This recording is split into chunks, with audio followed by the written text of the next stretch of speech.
Hello everyone, this is Surya Kaushal sir and today I am going to discuss the remaining part of this chapter, current electricity.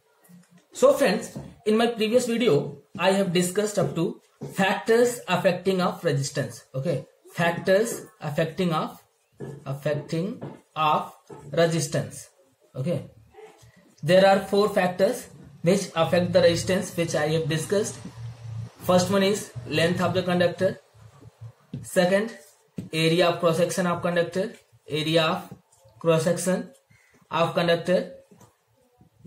Third one, nature of material.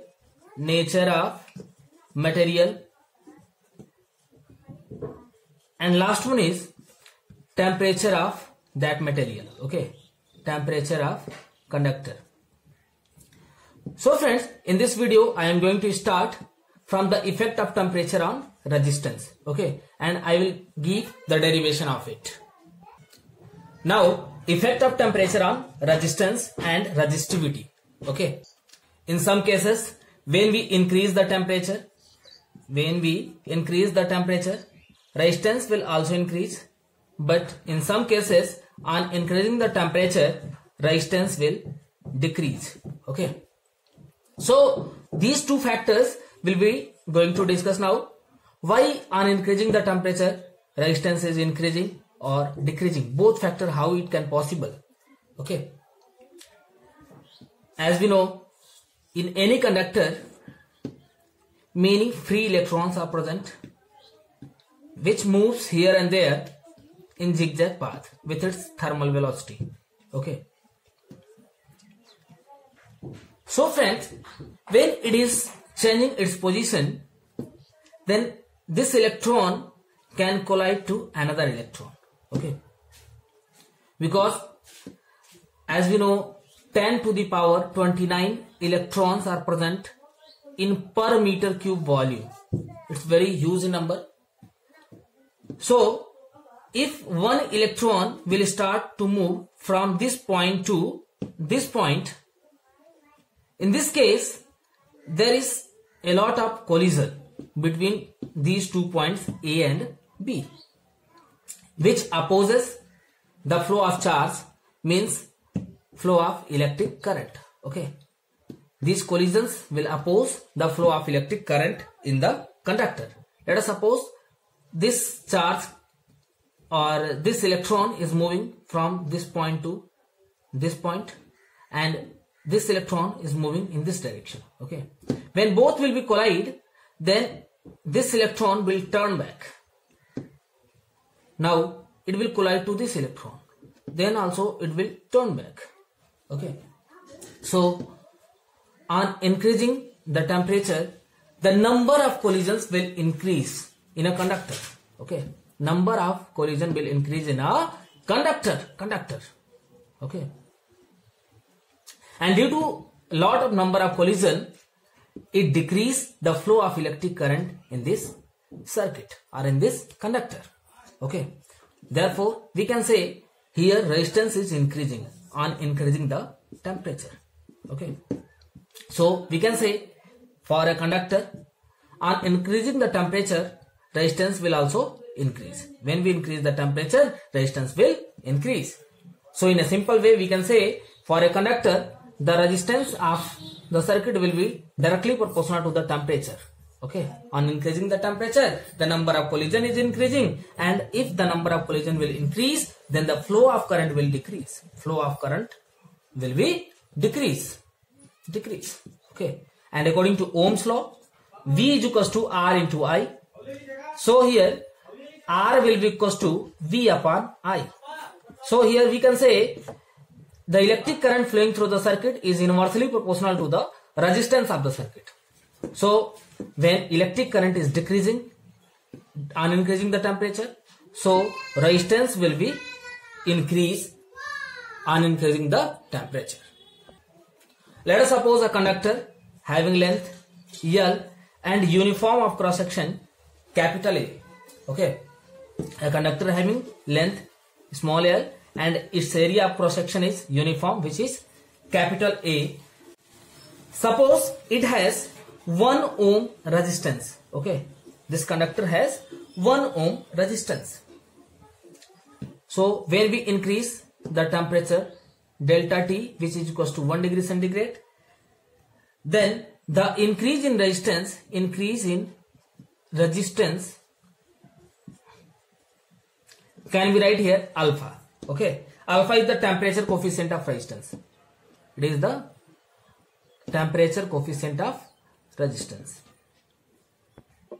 where alpha is temperature coefficient of resistance. Temperature coefficient of resistance.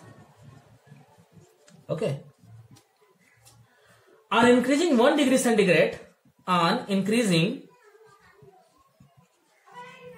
if on increasing 1 degree centigrade temperature, the resistance is equals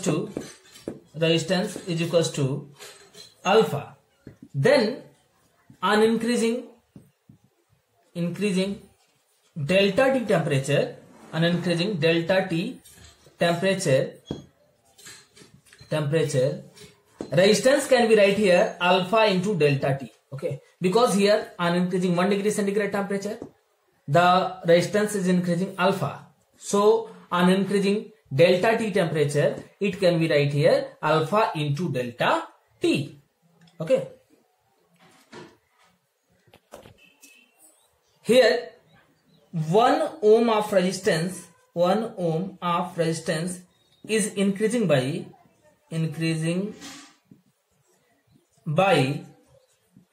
alpha into delta T. Okay, so R ohm resistance can be increased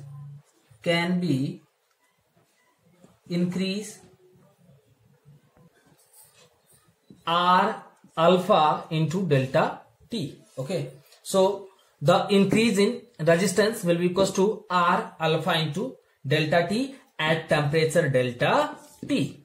Okay, then total resistance after increasing the temperature will be equals to original resistance plus increase in resistance. Okay, original resistance plus increase in resistance. Let's original resistance is R0, or we can say R0. So it will be right here R0 and here also R0, or you can write R simply. Okay, so here R will be taken out common. R0 in bracket 1 plus alpha into delta T. This will be the total resistance after increasing the temperature of the conductor. We can find out some more formula on using this formula. From this formula,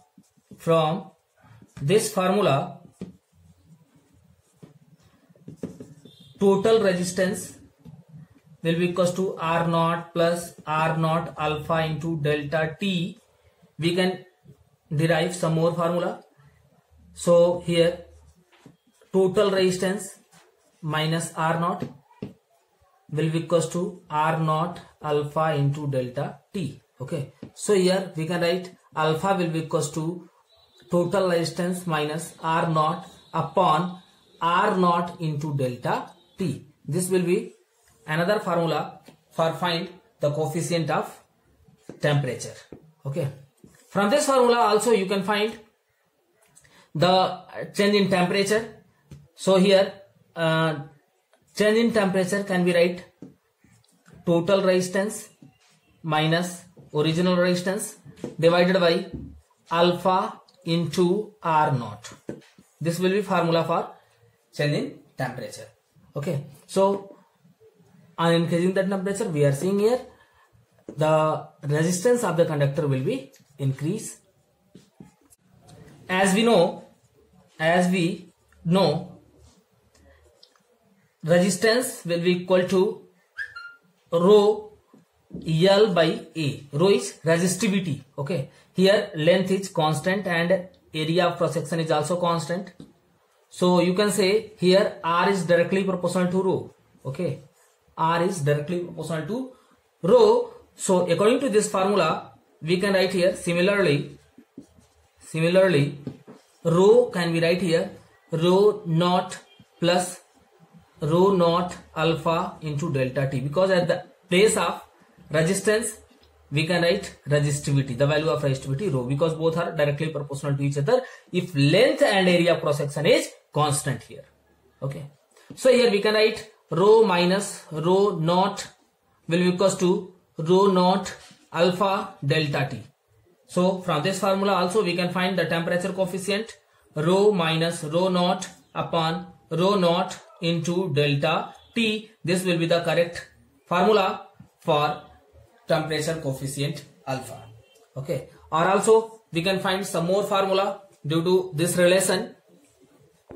If we want to find the change in temperature, so delta t can be right here, alpha minus alpha, sorry, rho minus rho naught upon rho naught into alpha. So this will be the formula for change in temperature due to this relation. Now effects of temperature on semiconductor. Okay, semiconductor.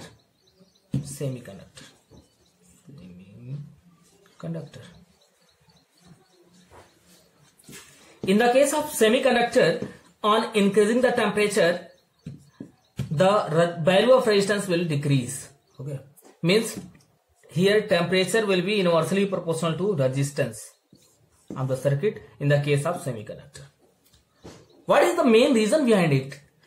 Before this semiconductor we have seen, for a conductor, on increasing the temperature, resistance is also increasing. Okay, resistance is also increasing. But in this case, for a semiconductor, on increasing the temperature, resistance of the semiconductor is decreasing. What is the main reason behind it? We are going to discuss. As we know, in any semiconductor, the current carriers are electrons. Okay, the current carriers are electrons.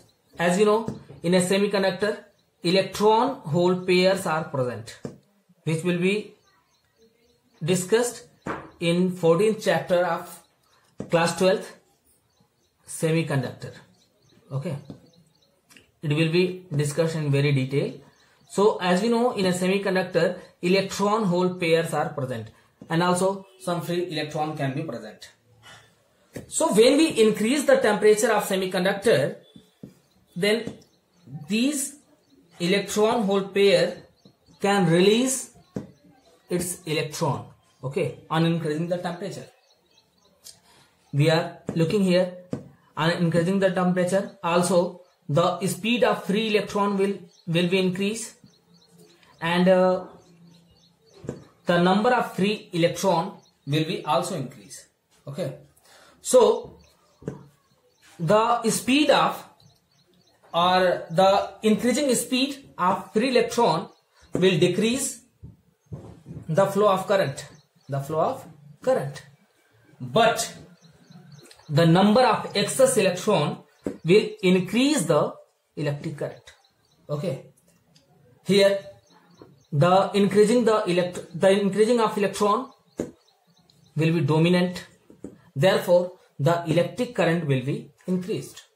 And if electric current is increasing, so from Ohm's law we can say, if electric current will increase, then resistance will be decrease. Okay, resistance will be decrease. Therefore, we can say in the case of semiconductor, on increasing the temperature, the resistance of semiconductor will be decrease. Now, in the case of electrolyte or electrolytic solution, okay, in the case of electrolyte or electrolytic solution, on increasing the temperature, the resistance of this electrolyte will be decrease. What is the main reason behind it? As we know, in the case of electrolyte, ions are the current carriers. For example, in the case of the solution of HCl, the current carriers are H plus ion and Cl minus ion. Okay. When we increase the temperature, the movement of these ion will be increased. It can move rapidly here and there. Okay, on increasing the temperature. So it will oppose the electric current. Okay, it will oppose the electric current. Oppose the electric current. But on increasing the temperature, the concentration of this acid HCl will be decreased, means it becomes thinner, okay, thinner. And if the concentration of HCl is going to decrease, means it becomes thinner, okay. Due to this phenomena, electric current will increase. Means here is also both factors are occurring. In one factor, it is opposing the electric current and increasing the temperature, and in another form, the electric current is increasing. But the increase of electric current is dominant. Therefore, we can say on increasing the temperature, the current flowing through an electrolyte will be increased. Therefore, the resistance of that electrolyte will be decreased. Okay, because according to Ohm's law, in same formula, V is equals to R into I. So R can be right here, V upon I, and here current is increasing. Therefore, resistance will be decreased. So we can say in the case of an electrolyte, on increasing the temperature, the resistance will be decreased. Now for alloy, what is the effect of temperature on alloy? Alloy is the composition of two metals.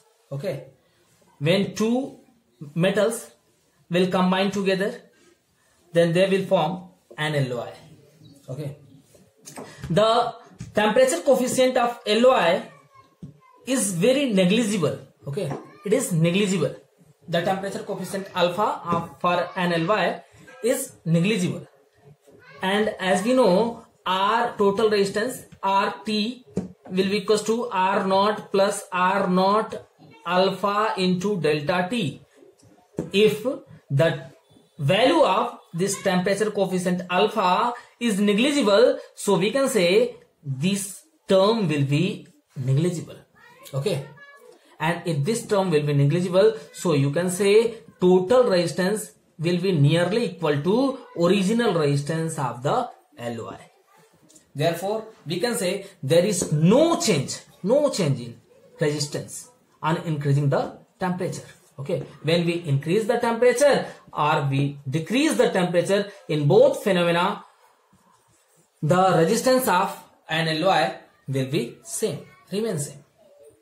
Therefore, we have seen in our laboratory, in any apparatus, for example, in meter breeze, potentiometer, in these two apparatus, the wire which used is made up of alloy. Okay, because its resistance will remain same on increasing its temperature. So reading can be nearly equal to its true value. Okay. Now limitations of Ohm's law. Okay, what is the main limitations of Ohm's law? First limitation is what? The potential difference may not non-linearly with current. Okay, because it is not possible that in each case the ratio of current and potential difference will become constant. Okay, in some cases it can vary. Okay, it can vary like this. So you can say the potential difference may vary non-linearly with current. Okay, this is first limitation of Ohm's law. In second, we can say the variation of current with potential difference may depend upon the sign of potential. Okay, it depend upon the sign of potential. If the sign of potential is positive, then it will go in this way, in positive direction. Okay, and if the potential will be negative, then the direction of electric current will be in downward. In the case of semiconductor, you will be studied about it. For forward bias, the direction of current will be upward, because here potential will be positive in nature, and in the case of reverse bias, it will be negative in nature, so it will be downward. Okay. The last limitation of Ohm's law is the relation between potential difference and electric current is not unique. Okay, which you are looking in this graph. In some cases it is linear. Okay, it is linear, means it is linear region. In this case the ratio of electric current and applied potential is constant, and remaining regions are non-linear region. Non-linear region. Okay, and this is non-linear resistance, non-linear resistance. Okay, and this will be negative resistance region. Negative resistance region. This is positive resistance region, and this region is negative resistance region, because in this case we are looking, the graph is going downward.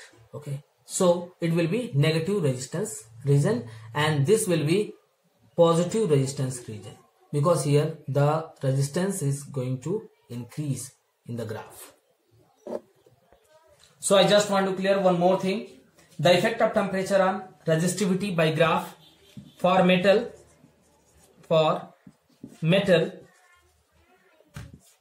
the graph will be in increasing order. Okay, in this way, in increasing order. Let us suppose this is resistivity and this one is temperature. This is the original resistivity on temperature T0, and this value is increased resistivity. Okay, so for metal, on increasing the temperature, the resistivity is going to increase, therefore its graph will be like this. Okay, for semiconductor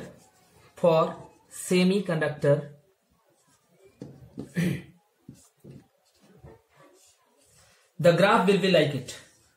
It will be decreasing, because resistivity is inversely proportional to temperature in the case of semiconductor. Okay, therefore its graph will be in this way.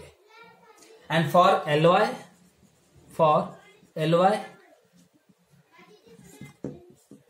the graph between resistivity and temperature will be constant, because on increasing the temperature, resistivity remains same.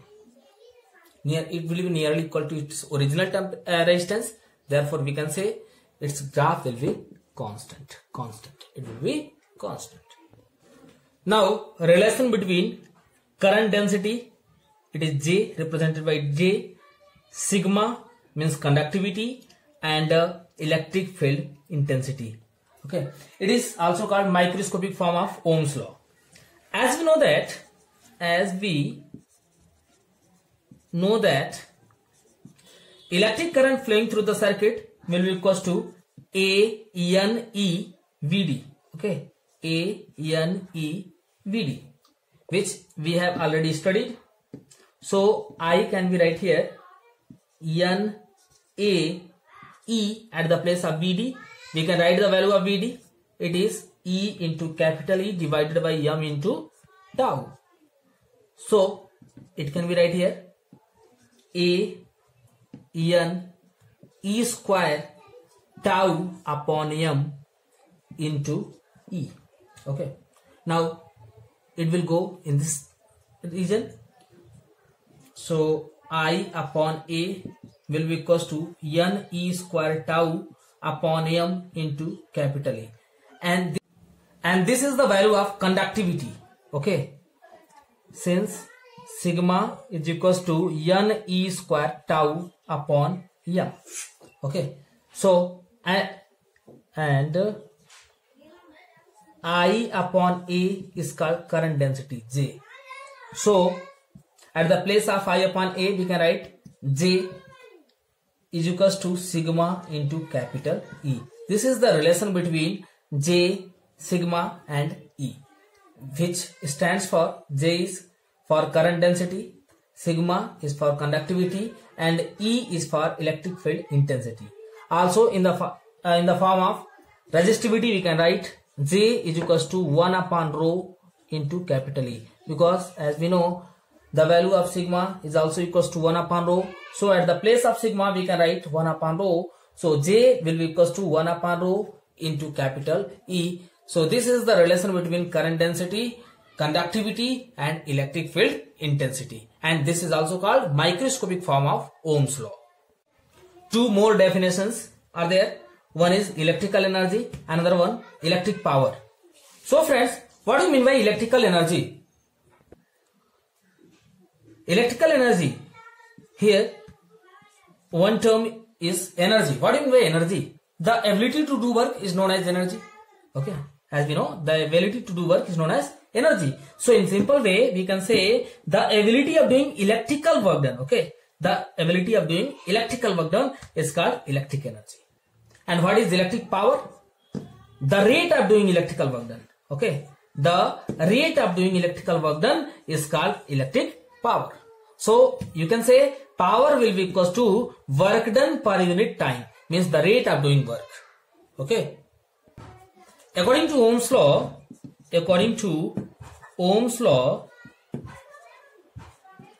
V is equals to R into I. Okay, and total charge that across the resistor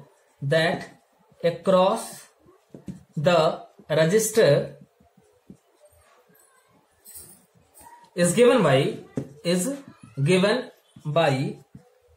Q is equals to I into T, because as we know current is equals to flow of charge per unit time. So according to this formula we can write Q is equals to I up into T. So and work done is equals to charge into potential difference. Okay, so at the place of Q we can write the value of Q and we will get V into I into T. Okay, this is the formula for work done, and work done will be always equals to the energy consumed. So we can write V I into T. This is the expression for electrical energy. This will be also in the form of heat energy. Okay, as we know according to Ohm's law, V is equals to R into I. Okay, V is equals to R into I. So at the place of V we can write this value R into I. So energy can be write here, electrical energy can be write here I into R into I into T. Okay, so it will be equals to I square RT. This will be another equation for electrical energy. Also we can write at the place of I V by R. So when we write at the place of I V by R, so it will be equals to V upon R to the whole square into R into T, which will be right here V square upon R into T. This is another expression for electrical energy. The SI unit of electrical energy is joule. Okay, the SI unit of electrical energy is joule, and the commercial unit of electrical energy is kilowatt hour. Okay, kilowatt hour. This is the commercial unit of energy, electrical energy. Now what will be the expression for electric power? As you know, electric power is equal to work done per unit time. So at the place of work done we can write its value V I into T. So T will be cancelled by T and we will get potential difference into electrical energy, potential difference into electric current. Okay, so power can be write here V into I. In another formula we can write the another value of work done I square RT upon T. Here also T will cancel by T and we will get I square R. Okay, in another way we can write V square by R into T and whole divided by T, because this is another value of work done. So here also T will be cancelled by T and we will get V square by R. Okay. So this formula can be used for electric power.